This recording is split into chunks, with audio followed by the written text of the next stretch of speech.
Sud Radio Conseil de famille. Avec Domitis Invest. Choisissez Domitis Invest et investissez l'esprit libre avec des loyers sécurisés tous les mois, que votre bien soit occupé ou non.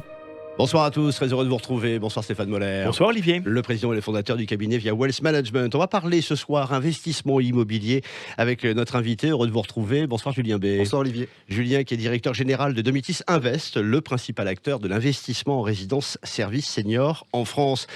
Petite question, peut-être un peu provo. En quoi l'investissement immobilier, Stéphane, peut être défini comme un bon investissement ? C'est difficile de définir un bon investissement. Difficile dans la mesure où cette définition doit être mise au regard des critères de chacun. Mais on va essayer ce soir de jouer le jeu. On va faire mieux que ça encore. Julien, justement, si vous deviez mettre en avant 2 ou 3 arguments qui font de l'investissement immobilier un bon investissement, quels seraient-ils ? Qu'est-ce que vous nous diriez ?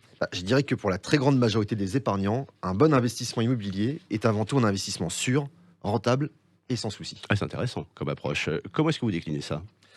Tout d'abord, un investissement immobilier est sûr dans la mesure où il s'agit d'un actif tangible, réel, quelles que soient les tendances ou les cycles économiques. Il a une valeur de capital intrinsèque qui est préservée dans le temps. À condition toutefois que les critères d'emplacement et de qualité de construction, vous l'aviez évoqué la semaine dernière, soient respectés. Oui, tout à fait Olivier, c'est un principe de base.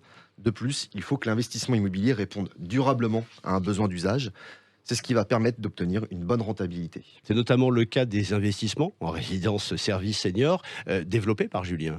Oui, tout à fait. Les résidences services seniors répondent à un besoin concret avec de belles années de visibilité et les propriétaires des appartements de ces résidences n'ont en plus que très peu de charges à assumer. Leur rentabilité a donc peu de chances de se dégrader avec le temps et avec un rendement locatif entre 3,5% et 4% net de fiscalité et de charges, je crois qu'on peut ranger les investissements dans les résidences services seniors au rang des investissements présentant une bonne rentabilité. Julien, à propos de rentabilité, justement ?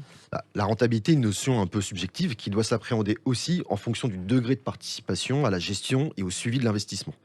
À titre d'exemple, une location saisonnière en bord de mer ou à la montagne, par exemple, peut rapporter plus qu'un investissement en résidence senior, mais l'investisseur va devoir consacrer aussi beaucoup plus de temps à gérer et à suivre les locations, ce qui représente forcément un coût qui ne se voit pas forcément, mais qui impacte la rentabilité finale. Mais comment s'y prend-on alors, Stéphane, Julien, pour trouver le meilleur investissement immobilier qui correspond à ses besoins ? Il est absolument nécessaire de travailler avec un professionnel du patrimoine afin de définir votre projet en termes d'objectifs, de moyens, de durée, de critères financiers. Nous avons tous des convictions en matière d'investissement, mais chaque situation est unique et nécessite un conseil ainsi qu'un accompagnement personnalisé. En conclusion, on pourrait dire qu'un bon investissement est avant tout un investissement qui vous correspond ? Oui, tout à fait, Olivier, c'est exactement ça. Je suis intelligent avec ces garçons-là, moi. Merci Stéphane, merci Julien B. Chronique à retrouver en podcast, sudradio.fr. À demain. À demain, Olivier. C'était Sud Radio Conseil de famille. Avec Domitis Invest. Choisissez Domitis Invest et investissez l'esprit libre avec des loyers sécurisés tous les mois, que votre bien soit occupé ou non.